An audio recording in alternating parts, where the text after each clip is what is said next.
Kollywood star hero Ajit Kumar కు పెను ప్రమాదం తప్పింది. స్పెయిన్ లో జరుగుతున్న రేసింగ్ లో ఆయన కారు ప్రమాదానికి గురైంది. మరో కారును తప్పించే క్రమంలో ఈ ప్రమాదం చోటు చేసుకుంది. దీంతో అజిత్ వాహనం ట్రాక్ పై పల్టీలు కొట్టింది. ప్రమాదం జరిగిన వెంటనే ఆయన సురక్షితంగా దాని నుంచి బయటకు వచ్చారు. ప్రమాదంలో హీరో తప్పేమీ లేదని, ఇతర కార్ల వల్లే ఈ ఘటన జరిగినట్టు తెలుస్తోంది. ప్రమాదం జరిగిన కొంత సమయానికి ఆయన బయటకు వచ్చి అభిమానులతో ఫోటోలు దిగారు. రేసింగ్ కొనసాగిస్తున్నట్టు చెప్పారు. మరోవైపు ఈ ప్రమాదం వీడియోను చూసిన అభిమానులు అప్రమత్తంగా ఉండమని హీరోకు సూచిస్తున్నారు. గడిచిన 2 నెలల వ్యవధిలో అజిత్ కి జరిగిన రెండో ప్రమాదం ఇది.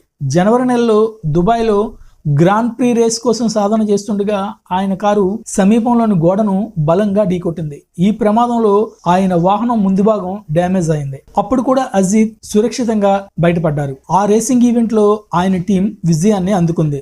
రేసింగ్ అంటే అజిత్ కు మహా ఇష్టం. సినిమా చిత్రీకరణ నుంచి బ్రేక్ దొరికితే చాలు బైక్స్, కార్లతో చక్కర్లు కొడుతుంటారు. కొన్ని నెలల క్రితం గంటకు 234 కిలోమీటర్ల వేగంతో ఆయన కారును డ్రైవ్ చేశారు. ఆ వీడియో అప్పట్లో వైరల్ అయింది. మోటార్ సైకిల్ టూరిజం ప్రోత్సహించేందుకు అజిత్ ఓ స్టార్టప్ ను కూడా ఏర్పాటు చేశారు. అజిత్ కుమార్ రేసింగ్ పేరుతో టీమ్ ను సైతం ప్రకటించారు. ఇక సినిమాల విషయానికి వస్తే ప్రస్తుతం ఆయన అదిక్ రవిచంద్రన్ డైరెక్షన్ లో గుడ్ బ్యాడ్ అగ్లీ కోసం వర్క్ చేస్తున్నారు. ఇందులో త్రిష హీరోయిన్. ఏప్రిల్ 10న రిలీజ్ కానుంది ఈ మూవీ.